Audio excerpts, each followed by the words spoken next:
বলেন তো দেখি, এই সময়ে যদি আমরা কেউ বিশ্ব নবীকে পাইতাম, সুবহানাল্লাহ, আমরা বিশ্ব নবীর কদম ছাড়তাম বলেন? এটা বোঝার জন্য ছোট্ট একটা উদাহরণ দেখেন, আমাদের সবার জানা আছে এটা।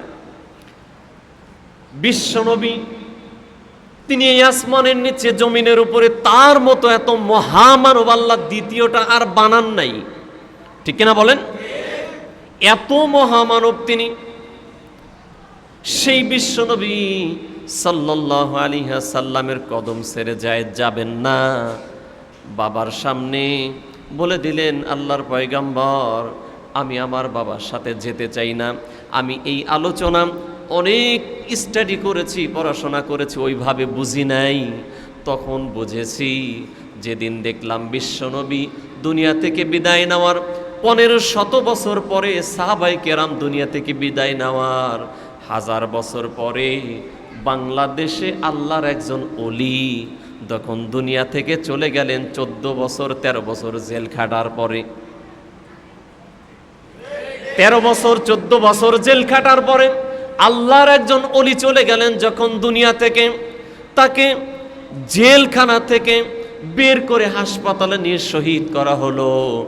আল্লাহর এই ওলিটা যখন দুনিয়া থেকে চলে গেলেন, আমি দেখলাম তিনি কোনো সাহাবী না, তিনি কোনো তাবেঈ না, তাবেঈ না।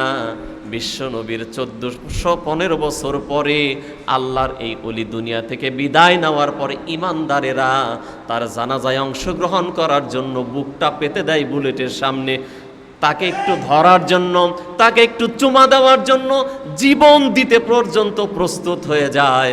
তারপরেও তার জানাজায় অংশগ্রহণ করা তাকে ছুবেই, ঠিক কিনা বলে? এখান থেকে আপনারা কি বুঝেছেন সেটা আমি জানি না, কিন্তু আমি উপলব্ধি করেছি বিশ্বনবীর একজন উম্মত, বিশ্বনবী দুনিয়া থেকে বিদায় নেওয়ার 1500 বছর পরে একজন আল্লাহর ওলির জন্য যদি মানুষ এত পাগল হতে পারে, তাহলে আমার নবীর জন্য যায়েদ পাগল হবে, বাবাকে ছাড়বে, পরিবার ছাড়বে, ঠিক কিনা বলে?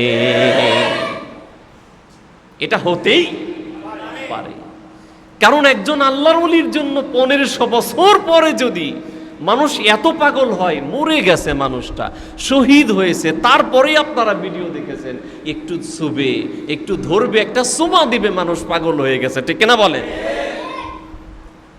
তিনি কি কোরআনের পাখি, ঠিক কিনা বলেন? ও বন্ধু, এখান থেকে আমি উপলব্ধি করেছি মানুষ যদি এ জামানায় আল্লাহর একজন ওলির জন্য এত পাগল হয়, তাহলে তো যায়েদ রাদিয়াল্লাহু আনহু বলবে, এই বাবা আপনি ফিরে যান, ইয়া রাসূলুল্লাহ, হাবিবাল্লাহ, আমি আপনার খেদমতে আমার জীবনটা কাটিয়ে দিতে চাই। সুবহানাল্লাহ।